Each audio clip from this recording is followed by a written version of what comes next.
6th round of the European Club Cup 2025. An extremely critical round here between the team of SuperChess and Alkaloid.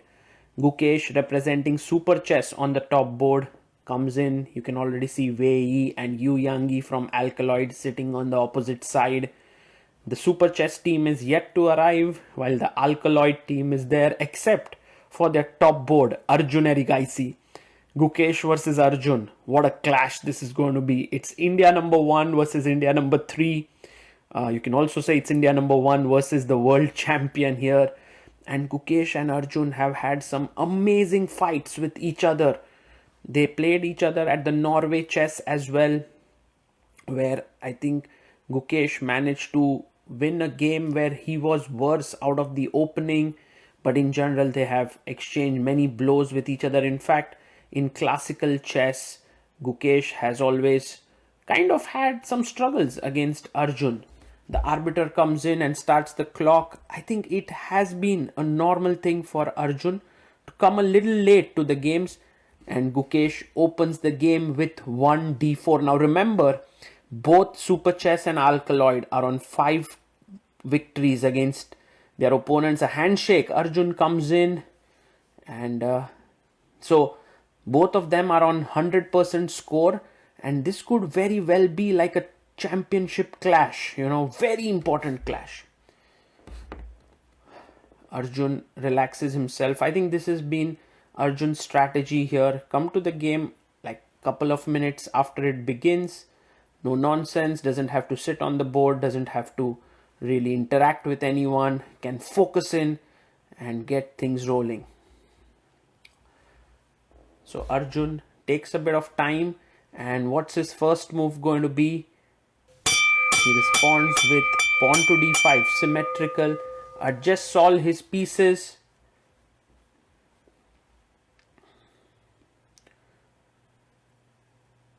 And now presses the clock. Very calmly adjusts the clock and presses it. Gukesh brings his knight out to f3. Both these players know each other so well, so they have to kind of navigate through the openings that they've already played against each other.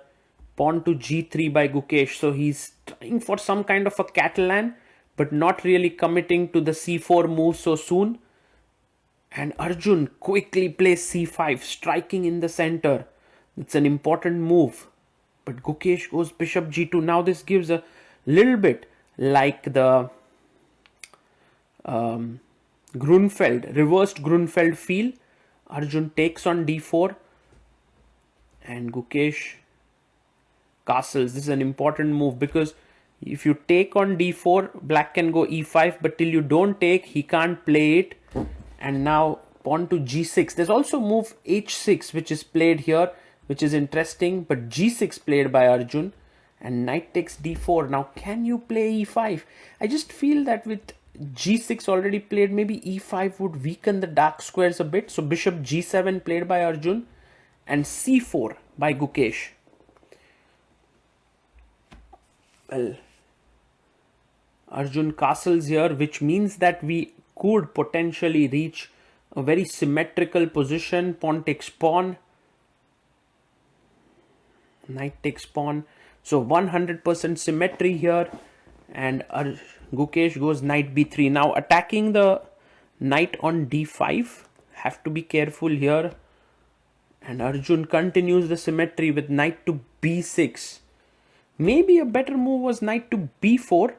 Gukesh is still in his preparation as he pushes a4. He wants to play a5 here.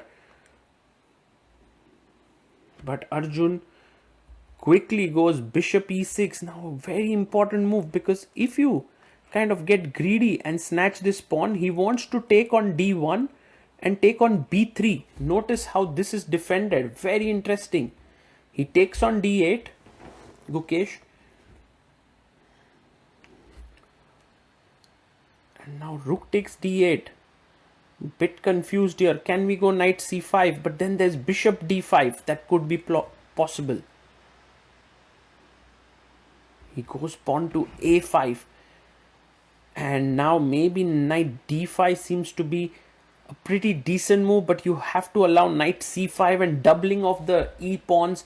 So maybe here Arjun has to tread carefully. He goes for bishop takes b3. He snatches the knight, and now a takes b3. A takes b6 is possible. Yes, takes it. And there is a threat here. Also the threat here. So knight comes out to c6, blocking this. Also defending here. Is Gukesh going to take? Yes, he takes on c6. Whew, what a concrete game this is turning out to be. B takes c6. And now rook takes a7, chops off the pawn, attacking on e7. Very important now to play bishop d4, but instead blunders with rook b8. Now look at this. If bishop d4 would have been very strong because you could win this pawn and get the double bishops, but rook b8, bishop f4, excellent move. Maybe did Arjun miss this? I'm not so sure. This is the attack. Actually, Arjun quickly plays e5. And now Gukesh can go back bishop e3. Now notice it's important that the rook is here, because after bishop f8, rook c1 and c5, you have a very cool move bishop d2 coming here if you take. But if you see what happens in the game now, bishop g5 is played by Gukesh. He's kind of forcing Arjun to move his rook away to e8. And now in the same line, when rook takes b6, like, you know, bishop f8, c5, like here bishop f8, rook c1, c5, there's no bishop d2 because after rook b6, bishop a5, the rook is no longer on d8. That's a very key point, which is why Arjun has a chance now maybe to make a comeback in this game, but he's already a pawn down. Knight comes to d2. Bishop comes to d5, a good move, stopping knight e4 business here, very important. Rook to c1 and rook to d8 played. A big error actually. c5 would have been much better if he had played here, but bishop g5 played by Gukesh, now attacking the rook.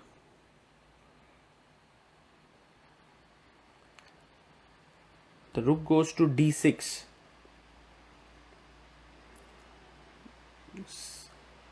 13 minutes for Gukesh, 16 minutes for Arjun. They've been taking a lot of time here. Rook comes back to d8.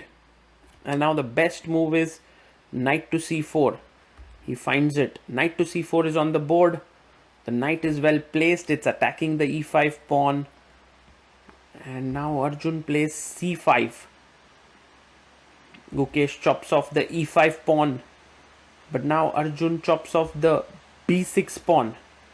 And there's a very strong move that Gukesh has here.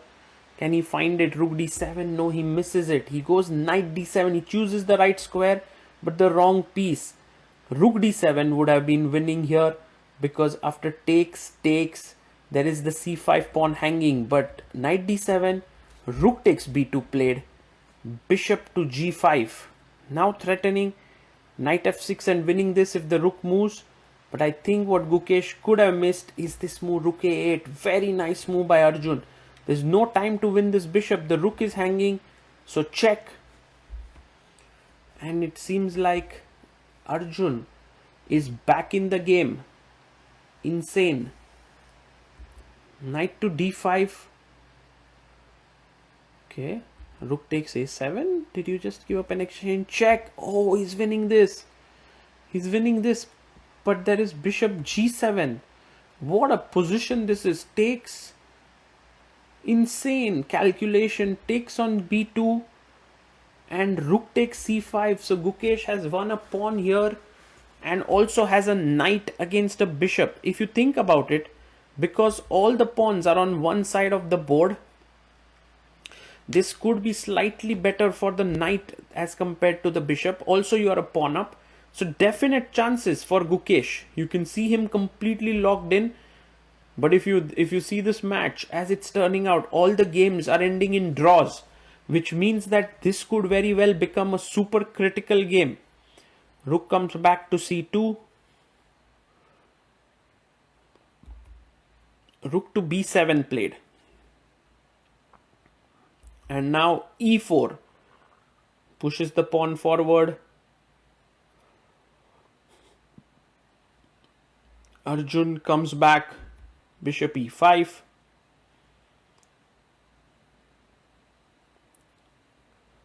And pawn to f4 played.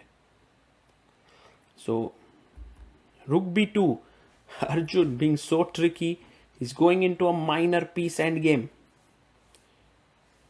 Gukesh takes. Bishop takes b2. And now pushes his pawn to e5. If you look at this knight, it controls the key squares, and it's difficult for black to wriggle out of this kind of bind. But at the same time, it's not so easy for white to make progress. I mean, you could potentially go h3, g4, king e4, f5, but all of that is just going to trade pawns. And when you trade pawns, then all that black has to do eventually is to sacrifice his bishop for the pawn. Now, bishop g1, very important move. He plays it. And h3 may be important, but Gukesh goes knight c3. And this is the moment when Arjun must take the pawn. It's the 40th move. And Gukesh gets up. He gets 30 extra minutes. But Arjun now goes wrong. King g7, a huge blunder. A huge blunder here. He should have taken on h2 here. And that could have given him good drawing chances. Of course, he was afraid that his bishop will get trapped. But we'll analyze this position at the end of the game. King g7 played. He goes knight e2. And Gukesh knows that he's now totally winning. Bishop goes back to b6. It's that unfortunate 40th move which has led to everything turning around. And he goes pawn to h3.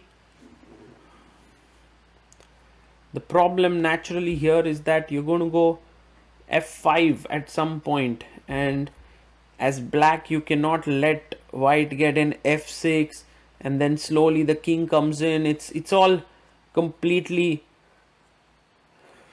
passive and crushing. So f5, beautiful move. So for example, if you wait here with bishop b6, I can go simply f6 and then get my king in, and that's totally winning. So Arjun decides to chop off. G takes f5, check. King takes on f5. And bishop d8. But the h5 pawn is now too weak, actually. And Gukesh can mount on it with knight f4. He plays it. He's attacking this pawn on h5. Arjun comes back and plays king to h6. You can see Vladimir Fedosiev looking very carefully there. And Arjun showing a lot of confidence, but of course he's lost here. King, knight to d5. And you put your knight on f6, which is a great square.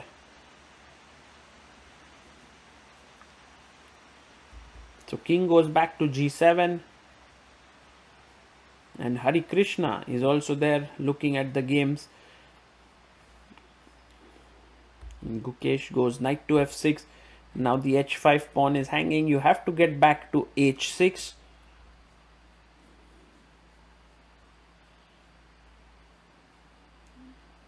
Plays it, king to h6. And now h4, a very important move. Because what he's doing here is he's coming in with knight e4, knight d6. So bishop goes to a5, trying to attack these pawns here.